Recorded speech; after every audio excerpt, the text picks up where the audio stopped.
Since we launched Belladonna, I am always thinking about what I can offer, especially in these moments in which grave damage is being wrought and we are caught up with witnessing great strife and dire need.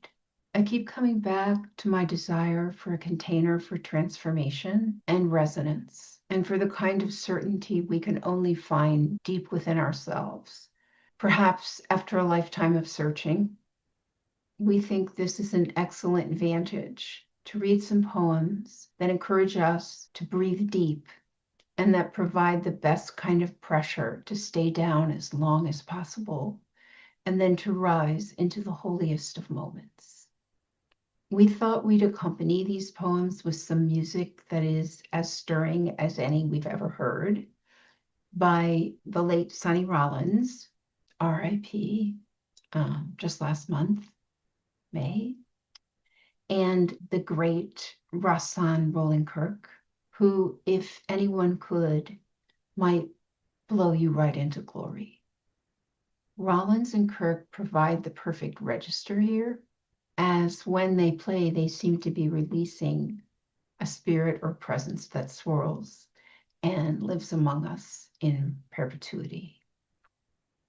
I'm calling these poems of presence after Louise Glick. This is what she said.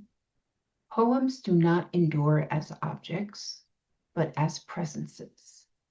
When you read anything worth remembering, you liberate a human voice. You release into the world again a kind of companion spirit. I read poems to hear that voice, and I write to speak to those I've heard. We hope these poems take up residence in your soul or in your bones, or as some kind of phantom thread that might be holding your future these days. Okay, this is called St. Francis and the Sow, and it's by Galway, Kinnell.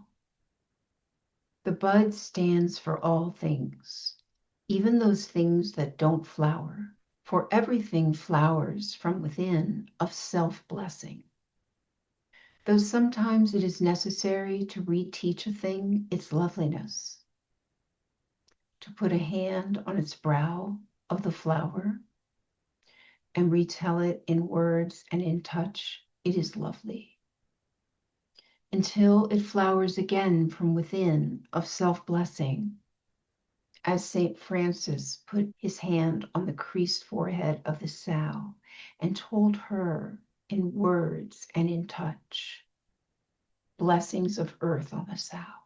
And the sow began remembering all down her thick length, from the earthen snout all the way through the fodder and the slops and the spiritual curl of the tail, from the hard spininess spiked out from the spine, down through the great broken heart, to the blue milken dreaminess spurting and shuddering from the 14 teats into the 14 mouths sucking and blowing beneath them. The long, perfect loveliness of sow.